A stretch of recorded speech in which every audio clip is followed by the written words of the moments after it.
जय हिंद दोस्तों। आज हम लोग इस वीडियो में क्लास 10th का मोस्ट वीवीआई ऑब्जेक्टिव क्वेश्चन कराने वाले हैं जो 2025 बिहार बोर्ड के लिए आपके लिए बहुत इंपॉर्टेंट क्वेश्चन होने वाला है।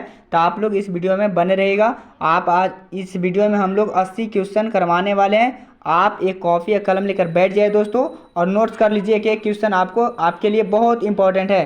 तो पहला प्रश्न देखेंगे दोस्तों। CO2 एक है। CO2 एक है, क्या है दोस्तों? कार्बन डाई CO2 का पूरा नाम होता है कार्बन डाइऑक्साइड। तो कार्बन डाइऑक्साइड क्या है दोस्तों? एक अम्लीय है। क्या दोस्तों? अम्लीय है। इसी तरह से हम लोग दूसरे नंबर प्रश्न की ओर चलेंगे दोस्तों। आप लोग दोस्तों मेहनत लगा कर तैयारी करिए और अच्छे नंबर लाइए, आपका बहुत नाम होगा और आपके मम्मी पापा के लिए बहुत ही इच्छापूर्ण वाला काम होगा दोस्तों। इस तरह से दूसरे नंबर प्रश्न की ओर बढ़ेंगे। अधातु के ऑक्साइड प्राय होते हैं। अधातु के ऑक्साइड प्राय होते हैं अम्लीय। क्या होते हैं दोस्तों? अम्लीय होते हैं। इसी तरह से तीसरे नंबर प्रश्न को देखेंगे दोस्तों। कॉपर पावराइट CuFeS2S का है, किसका है दोस्तों? तो बताएंगे कि तांबा का है। किसका है दोस्तों? तांबा का। इसी तरह से चौथे नंबर प्रश्न को देखेंगे दोस्तों। विद्युत अपघटन में ऑक्सीकरण होता है। तो विद्युत अपघटन में एनोड पर ऑक्सीकरण होता है। किस पे होता है दोस्तों? एनोड पे होता है। इसी तरह से पांचवें नंबर प्रश्न की ओर देखेंगे। निम्नलिखित में कौन संतृप्त हाइड्रोकार्बन है? निम्नलिखित में कौन संतृप्त हाइड्रोकार्बन है दोस्तों? तो C4H10 है दोस्तों, जो संतृप्त हाइड्रोकार्बन है। इसी तरह से छठे नंबर प्रश्न को चलेंगे हम लोग। ग्रेफाइट एवं हीरा एवं ग्रेफाइट क्या है? तो हीरा एवं ग्रेफाइट कार्बन के अपरूप है। किसके अपरूप हैं? कार्बन के अपरूप हैं। इसी तरह से सातवें नंबर प्रश्न की ओर चलेंगे दोस्तों। एल्कोहल का सामान्य सूत्र है। एल्कोहल का समान सूत्र होता है CnH2n प्लस H10H। क्या होता है दोस्तों? 10H। एल्कोहल का समान सूत्र यही होता है दोस्तों, CnH2n प्लस 10H। इसी तरह से आठवें नंबर प्रश्न की ओर बढ़ेंगे दोस्तों। निम्नलिखित में कौन सहसंयोगी यौगिक है? तो निम्नलिखित में कौन सहसंयोगी यौगिक है दोस्तों? तो मीथेन CH4 का पूरा नाम होता है मीथेन या मार्स गैस। ये भी ध्यान रखिएगा दोस्तों, इसी को क्या बोलते हैं? मार्स गैस ही बोलते हैं, तो CH4 होगा। इसी तरह से नौवें नंबर प्रश्न की ओर चलेंगे। कार्बन क्या है? बताइए दोस्तों, कार्बन क्या है? तो कार्बन हमारे क्या दोस्तों? अधातु है। क्या है हमारा?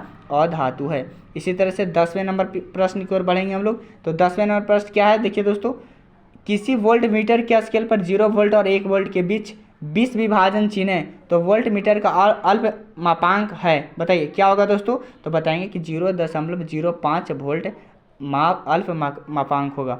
इसी तरह से 11 नंबर प्रश्न को देखेंगे हम लोग। मनुष्य में मुख्य उत्सर्जी अंग कौन है? बताइए, मनुष्य में प्रमुख उत्सर्जी अंग कौन है दोस्तों? तो बताएंगे वृकक। क्या है दोस्तों? वृकक है। इसी तरह से 12 नंबर प्रश्न की ओर बढ़ेंगे हम लोग। 12 नंबर प्रश्न क्या है दोस्तों? प्रकाश संश्लेषण के लिए निम्न में से कौन से कच्चे पदार्थ की आवश्यकता नहीं है? बताइए, प्रकाश संश्लेषण के लिए निम्न में से कौन से कच्चे पदार्थ की आवश्यकता नहीं है? तो बताएंगे हम लोग कि ऑक्सीजन है, जो कच्चे पदार्थ की आवश्यकता नहीं है दोस्तों। इस तरह से 13 नंबर प्रश्न को देखेंगे दोस्तों। शरीर में सबसे छोटी रक्तवाहिनी है। शरीर में सबसे छोटी रक्तवाहिनी क्या होती है दोस्तों? वैनाकम्ब होता है दोस्तों, वैनाकम्ब होता है। इसी तरह से 14 नंबर प्रश्न को देखेंगे तो अधिकतर पादप नियंत्रक उत्पन्न होते हैं। अधिकतर पादप नियंत्रक उत्पन्न होते हैं किसमें दोस्तों? तो बताएंगे हम लोग कि हम लोग का बढ़ते तने के अग्रभाग पर और होता है बढ़ती जड़ के अग्रभाग पर, दोनों पे होता है दोस्तों। ऑप्शन नंबर डी होगा। इसी तरह से 15 नंबर प्रश्न की ओर बढ़ेंगे हम लोग। आपके लिए सभी इंपॉर्टेंट क्वेश्चन होने वाला है दोस्तों, आप लोग वीडियो में अंत तक बने रहिएगा। 15 नंबर प्रश्न क्या है दोस्तों? पुष्पी पौधे में लैंगिक जनन किसके द्वारा होता है? तो बताएंगे कि हम लोग फूलों के द्वारा होते हैं। किसके द्वारा होता है दोस्तों? फूलों के द्वारा होता है। इसी तरह से हम लोग 16 नंबर प्रश्न की ओर बढ़ेंगे। फूल का कौन सा भाग फल में बदलता है? फूल का कौन सा भाग है जो फल में बदलता है? तो बोलेंगे अंडाशय। कौन सा है दोस्तों? अंडाशय। आप लोग मन लगाकर तैयारी करिए दोस्तों, आप चिंता मत करिए। ऑब्जेक्टिव क्वेश्चन के लिए तो हम फाइनल करवा देंगे दोस्तों।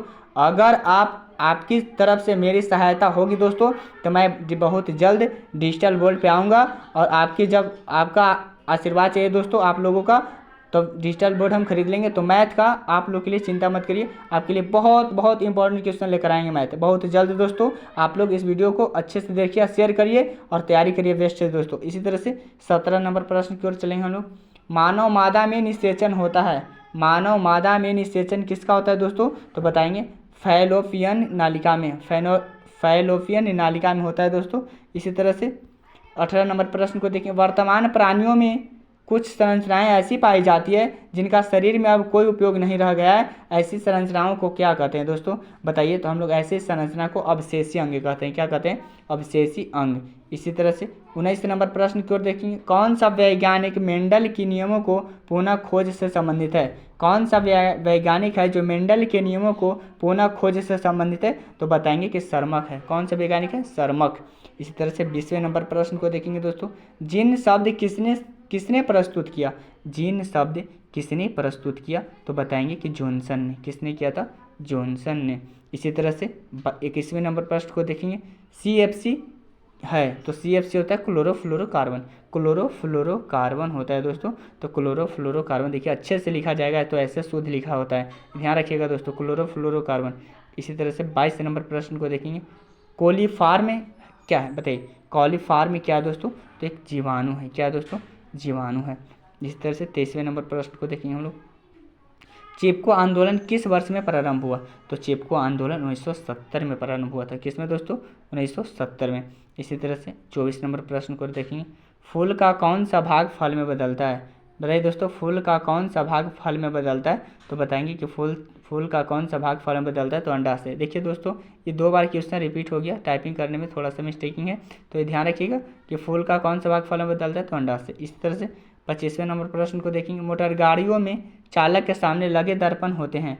तो मोटर गाड़ियों के चालक के सामने जो लगा हुआ दर्पण रहता है वो उत्तल होता है। कौन सा होता है दोस्तों? उत्तल होता है। इसी तरह से 26 नंबर प्रश्न को और देखेंगे हम लोग। 26 नंबर प्रश्न है, वास्तविक प्रतिबिंब को पर्दे पर प्राप्त किया जा सकता है जबकि काल्पनिक प्रतिबिंब को नहीं, ऐसा क्या है दोस्तों? तो हम लोग बताएंगे 26 का आंसर क्या होगा? ये होगा, वास्तविक प्रतिबिंब वास्तव में प्रकाश ऊर्जा पहुँचती है जबकि काल्पनिक प्रतिबिंब में नहीं। ये ऑप्शन नंबर कौन सा होगा? ए होगा। इसी तरह से 27 नंबर प्रश्न की ओर बढ़ेंगे हम लोग, निर्देशांक चिन्ह पारिपाटी के अनुसार अवतल दर्पण तथा उत्तल दर्पण की फोकस दूरियां क्रमशः होती है। बताइए, अवतल दर्पण तथा उत्तल दर्पण, तो पहले कौन सा दर्पण है? पहले है अवतल तो ऋणात्मक, और फिर क्या है? उत्तल तो धनात्मक। तो ऋणात्मक और क्या होगा? धनात्मक होगा। इसी तरह से 28 नंबर प्रश्न की ओर देखेंगे, मंजू के चश्मे का पावर ऋणात्मक है, उनकी आंख में उत्पन्न दोष क्या होगा? बताइए, मंजू का जो चश्मा, किसी का नाम है मंजू, उसका चश्मा का पावर ऋणात्मक है, तो फिर बोल रहा है कि उसकी आंख में उत्पन्न दोष क्या होगा? तो हम लोग बताएंगे कि 1.5 डायोप्टर होगा। 1.5 डायोप्टर, ऑप्शन नंबर लास्ट वाला होगा, डी। इसी तरह से 29 नंबर प्रश्न को देखेंगे, एक स्वस्थ आँख के लिए दूर बिंदु होता है। तो एक स्वस्थ आँख के लिए दूर बिंदु कितना होता है दोस्तों? तो बताएंगे कि अनंत होता है। दूर बिंदु पूछेगा तो अनंत होगा, निकट बिंदु पूछेगा तो 25 सेंटीमीटर होता है। ध्यान रखिएगा, ये सब दोस्तों नॉर्मल क्वेश्चन है आपके लिए। दूर बिंदु पूछेगा तो अनंत और निकट बिंदु पूछेगा तो 25 सेंटीमीटर। इसी तरह से हम लोग बढ़ेंगे 30वें नंबर प्रश्न की ओर। तो एक आवेशित वस्तु ए दूसरी वस्तु बी को आकर्षित करती है, तो वस्तु बी होगी क्या? बताइए, ए है जो वस्तु ए है, दूसरी वस्तु बी को आकर्षित कर रही है, ठीक है, तो बी क्या होगी? तो बी हम लोग बताएंगे दोस्तों कि क्या होगी? तो बी होगा क्या? आवेशित और उदासीन दोनों, ऑप्शन नंबर सी होगा। इसी तरह से 31 नंबर प्रश्न की ओर बढ़ते हैं हम लोग। 31 नंबर प्रश्न हमारे क्या दोस्तों? स्वतंत्र धन आवेश विद्युत क्षेत्र में गति करता है। बताइए, तो बोलेंगे कि निम्न विभव के विद्युत क्षेत्र की ओर, निम्न विभव के विद्युत क्षेत्र की ओर होगा दोस्तों।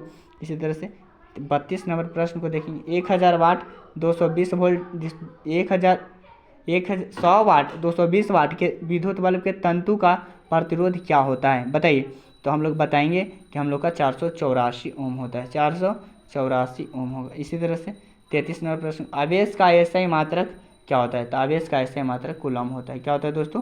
कूलम होता है। इस तरह से 34 नंबर प्रश्न की ओर बढ़ेंगे हम लोग, डायनेमो में क्या होता है? तो डायनेमो बताते हैं दोस्तों आपको कि यांत्रिक ऊर्जा को विद्युत ऊर्जा में बदलता है, ऑप्शन नंबर ए होगा। यांत्रिक डायनेमो जब भी है जो यांत्रिक को विद्युत में बदलता है। इस तरह से 35 नंबर प्रश्न को देखेंगे, यदि 2 समानांतर धारावाही तार निर्वात में 1 मीटर की दूरी पर रखे हो तथा उनमें प्रत्येक से 1 एम्पियर की धारा प्रवाहित हो तो उनके बीच प्रति मीटर लंबाई पर लगने वाला बल होता है। तो बताएंगे कि हम लोग की 2 × 10⁻⁷ सेंटीमीटर होता है दोस्तों, न्यूटन होता है। 2 × 10⁻⁷ न्यूटन होता है। इस तरह से 36 नंबर प्रश्न को देखेंगे दोस्तों, विद्युत मोटर बदलता है। बताइए, विद्युत मोटर है जो विद्युत ऊर्जा को यांत्रिक ऊर्जा में बदलता है, ऑप्शन नंबर बी होगा। इसी तरह से हम लोग आगे बढ़ेंगे 37 नंबर प्रश्न को देखेंगे दोस्तों, SnCl2 है, तो बताएंगे कि SnCl2 अवकारक है। क्या है दोस्तों? अवकारक है। यदि सब आपके लिए बहुत इंपॉर्टेंट क्वेश्चन होने वाले हैं, आप लोग इस कॉपी पे नोट कर लीजिएगा और याद करने की कोशिश करिएगा दोस्तों। इसी तरह से 38 नंबर प्रश्न Fe2O3 प्लस 2L, फिर है हमारा Al2AO3 प्लस 2Fe कौन सी अभिक्रिया है? तो हम लोग बताएंगे कि विस्थापन अभिक्रिया है। क्या दोस्तों? विस्थापन अभिक्रिया है। इसी तरह से 39 नंबर पर प्लास्टर ऑफ पेरिस का जमना कारण है किसका? बताइए। तो हम लोग बताएंगे कि जलांशन का। किसका?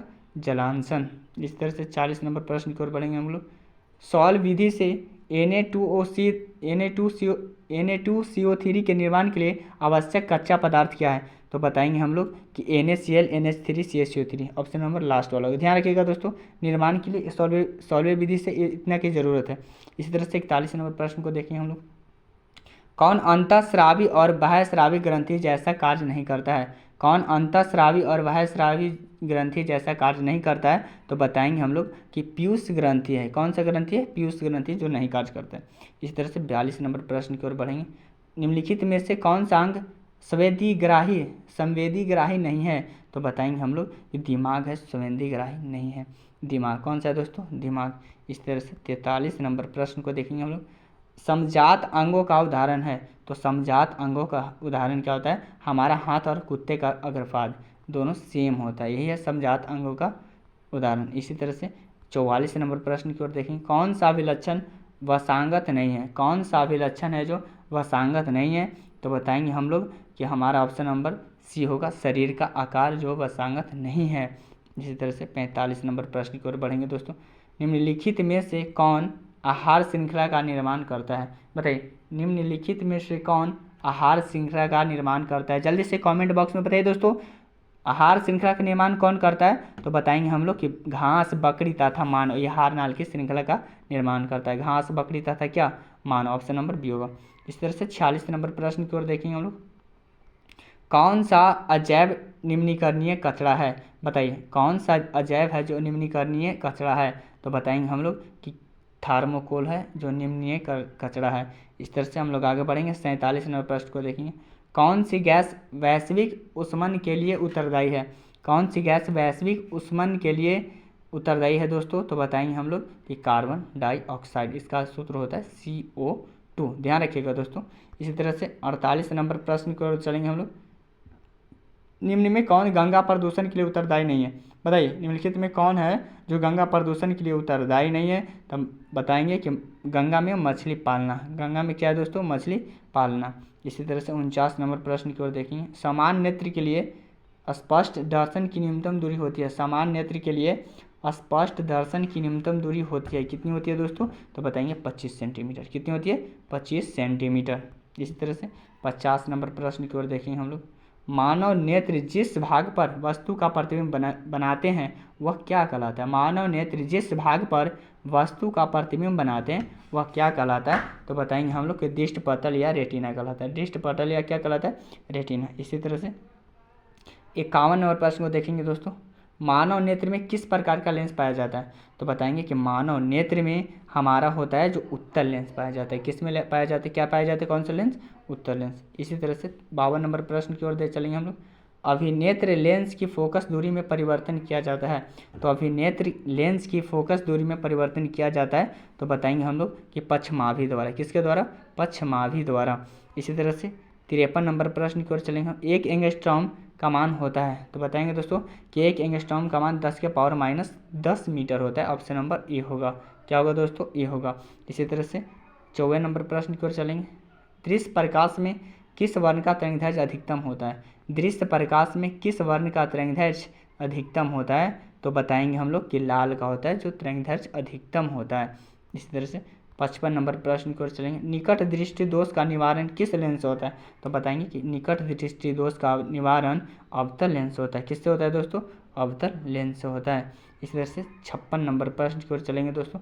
स्पेक्ट्रम प्राप्त करने के लिए किसका उपयोग किया जाता है? जल्दी से कमेंट बॉक्स में बताइए तो दोस्तों, स्पेक्ट्रम प्राप्त करने के लिए कौन सा लेंस की प्राप्त करने के लिए किसका उपयोग किया जाता है? तो बताएंगे हम लोग कि प्रिज्म का। किसका दोस्तों? प्रिज्म की। ध्यान रखिएगा दोस्तों, ये आपके लिए बहुत इंपॉर्टेंट क्वेश्चन होने वाला है। इसी तरह से 57 नंबर प्रश्न की ओर चलेंगे लोग। जो नेत्र निकट स्थित वस्तु को साफ नहीं देख सकता उस नेत्र में क्या होता है? जो नेत्र निकट स्थित वस्तु को साफ नहीं देख सकता है उस नेत्र में क्या होता है? तो बताएंगे हम लोग कि दूरदृष्टि दोष होता है। क्या होता है? दूरदृष्टि दोष। इसी तरह से 58 नंबर प्रश्न की ओर चलेंगे। श्वेत प्रकाश कितने रंगों के मेल से बने होते हैं? तो श्वेत प्रकाश 7 रंगों के मेल से बने होते हैं। उसका नाम होता है विबज्योर। ध्यान रखिएगा दोस्तों, VIBGYOR, विबज्योर। 7 रंग हो गया दोस्तों आपका। इस तरह से 59 नंबर प्रश्न की ओर चलेंगे हम लोग। समान आँख के लिए दूरी बिंदु होता है, दूर बिंदु होता है। समान आँख के लिए दूर बिंदु क्या होता है? तो हम लोग बताएंगे कि अनंत होता है। क्या होता है दोस्तों? अनंत। इसी तरह से 60 नंबर प्रश्न की ओर चलेंगे हम लोग। किस दृष्टि दोष को अवतल और उत्तल दोनों लेंसों से बने द्विफोक्सी लेंस द्वारा संशोधित किया जा सकता है? तो बताएंगे हम लोग कि जाड़ा दूर दृष्टता। जाड़ा दूर क्या होता है? दृष्टता। इस तरह से 61 नंबर प्रश्न की ओर चलते हैं दोस्तों। मानव नेत्र अभिनेत्र लेंस की फोकस दूरी को समायोजित करके विभिन्न दूरियों पर रखी वस्तुओं को फोकसित कर सकता है। ऐसा हो पाने का कारण क्या है दोस्तों? तो बताएंगे हम लोग कि समंजन है। क्या दोस्तों? समंजन। क्या दोस्तों? समंजन है। इसी तरह से आगे बढ़ेंगे हम लोग। 62 नंबर प्रश्न की ओर चलेंगे दोस्तों। जब सूर्य का प्रकाश वायुमंडल से गुजरता है तो वायु में सूक्ष्म कण किस रंग के प्रकाश को अधिक प्रबलता से प्रकीर्णन करता है? तो बताएंगे हम लोग कि हमारा नीला। किससे दोस्तों? नीला। इस तरह से आगे प्रश्न को पढ़ेंगे हम लोग। 63 नंबर प्रश्न को। स्पेक्ट्रम में किस रंग की किरण का झुकाव अधिक होता है? बताइए, स्पेक्ट्रम में किस रंग की किरण का झुकाव अधिक होता है? तो बताएंगे हम लोग कि बैंगनी का। किसका दोस्तों? बैंगनी का। ये आपके लिए बहुत ही इंपॉर्टेंट क्वेश्चन होने वाला है दोस्तों, आप लोग वीडियो में बने रहिएगा। इसी तरह से हम लोग आगे बढ़ेंगे 64 नंबर प्रश्न के लिए। नेत्र में प्रवेश करते प्रकाश के परिमाण को नियंत्रित करता है। नेत्र में प्रवेश करते प्रकाश जब प्रवेश करेगा तो परिमाण को नियंत्रित कौन करता है? पूछ रहा है क्वेश्चन। तो हम लोग बताएंगे कि आइरिस। क्या करता है दोस्तों? आइरिस। इसी तरह से 65 नंबर प्रश्न की ओर चलेंगे। अंतरिक्ष यात्री को आकाश दिखता है। अंतरिक्ष यात्री को आकाश कैसा दिखता है? तो हम लोग बताएंगे कि काला। कैसा दिखता है? काला दिखता है। इसी तरह से 66 नंबर प्रश्न की ओर चलेंगे हम लोग। आकाश का रंग नीला होने का कारण है। तो आकाश का रंग नीला होने के कारण क्या है? परिकिरणन। क्या दोस्तों? परिकिरणन। इसी तरह से 67 नंबर प्रश्न की ओर चलेंगे हम लोग दोस्तों। नेत्र में प्रवेश करने वाली प्रकाश किरणों का अधिकांश अपवर्तन होता है। तो बताएंगे हम लोग कि कॉर्निया के बाहरी पृष्ठ पे। क्या होता है? कॉर्निया के बाहरी पृष्ठ पे। इसी तरह से 68 नंबर प्रश्न की ओर चलेंगे हम लोग। प्रकाश के किस रंग का परिकिरणन सबसे कम होता है? प्रकाश के किस रंग का परिकिरणन सबसे कम होता है? तो बताएंगे हम लोग दोस्तों कि लाल का होता है, जो परिकिरणन सबसे कम होता है। क्या होता है? लाल का। इसी तरह से 69 नंबर प्रश्न की ओर चलेंगे। किस रंग के प्रकाश का तरंगदैर्घ्य सबसे कम होता है? किस रंग के प्रकाश का तरंगदैर्घ्य सबसे कम होता है? तो हम लोग बताएंगे कि बैंगनी का। किसका? बैंगनी का।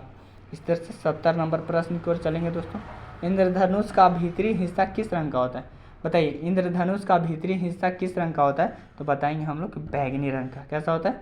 बैंगनी रंग का होता है दोस्तों। इस तरह से हम लोग 71 नंबर प्रश्न की ओर चलेंगे दोस्तों। किसी कोलाइडीय विलयन में निलंबित कणों से प्रकाश के प्रकीर्णन को कहा जाता है। किसी कोलाइडीय विलयन में निलंबित कणों से प्रकाश को प्रकीर्णित को कहा क्या जाएगा? तो बताएंगे टिंडल प्रभाव। क्या होगा दोस्तों? टिंडल प्रभाव। इसी तरह से 72 नंबर प्रश्न की ओर चलेंगे हम लोग। पुतली के साइज को कौन नियंत्रित करता है? तो पुतली के साइज को परितारिका नियंत्रित करता है। कौन करता है दोस्तों? परितारिका। इसी तरह से 73 नंबर प्रश्न की ओर चलेंगे हम लोग। दीर्घ दृष्टि दोष का उपचार किस लेंस द्वारा होता है? तो बताएंगे कि दीर्घ दृष्टि का उपचार किस लेंस द्वारा होता है? तो बताएंगे हम लोग कि उत्तल लेंस द्वारा। किसके द्वारा दोस्तों? उत्तल लेंस। इसी तरह से 74 नंबर प्रश्न की ओर चलेंगे हम लोग। तरंगदैर्घ्य को सामान्यतः व्यक्त किया जाता है। तो तरंगदैर्घ्य को सामान्यतः क्या में व्यक्त किया जाएगा? तो हम लोग बताएंगे कि एंगस्ट्रॉम में। किस में? एंगस्ट्रॉम में। ध्यान रखिएगा दोस्तों। इसी तरह से 75 नंबर प्रश्न की ओर चलेंगे हम लोग। निम्नलिखित में कौन नेत्र का रंगीन भाग होता है? तो निम्नलिखित में कौन नेत्र का रंगीन भाग होता है? परितारिका। कौन होता है दोस्तों? परितारिका होता है। इसी तरह से 76 नंबर प्रश्न की ओर चलेंगे हम लोग। वायुमंडल में प्रकाश के किस वर्ण का प्रकीर्णन अधिक होता है? वायुमंडल में प्रकाश के किस वर्ण का प्रकीर्णन अधिक होता है? तो बताएंगे हम लोग नीला का। किसका? नीला। इसी तरह से 77 नंबर प्रश्न की ओर चलेंगे हम लोग दोस्तों। प्रकाश की किस परिघटना के कारण सूर्य हमें वास्तविक सूर्योदय से लगभग 2 मिनट पूर्व दिखाई देने लगता है? तो बताएंगे हम लोग कि वायुमंडलीय अपवर्तन के कारण। किसके कारण? वायुमंडलीय अपवर्तन के कारण। इस तरह से 78 नंबर प्रश्न को चलेंगे। टिंडल प्रभाव प्रकाश की कौन सी परिघटना को प्रदर्शित करता है? टिंडल प्रभाव जो प्रकाश की कौन सी परिघटना को प्रदर्शित करता है? तो बताएंगे हम लोग प्रकाश का परिकिरणन। इसी तरह से 79 नंबर प्रश्न को देखेंगे हम लोग दोस्तों। पानी से भरी बाल्टी गहराई कम दिखती है, इसका कारण है? पानी से भरी बाल्टी गहराई कम दिखती है, इसका कारण क्या है दोस्तों? तो हम लोग बताएंगे कि इसका कारण है जो हम लोग का पूर्ण आंतरिक परिवर्तन के कारण है। किसके कारण? पूर्ण आंतरिक परिवर्तन के कारण। इस तरह से 80 नंबर प्रश्न को देखेंगे। एक प्रिज्म साधारण प्रिज्म में कितने सतहों से घिरा रहता है? तो हम बताएंगे दोस्तों कि एक प्रिज्म है जो 5 सतहों से घिरा रहता है। कितने सतहों से? 5 सतहों से घिरा रहता है। अगर आप लोग को वीडियो पसंद आएगा दोस्तों तो वीडियो को शेयर करना मत भूलिएगा और चैनल को सब्सक्राइब करना भी मत भूलिएगा और वीडियो को लाइक करना मत भूलिएगा दोस्तों। जय हिंद दोस्तों।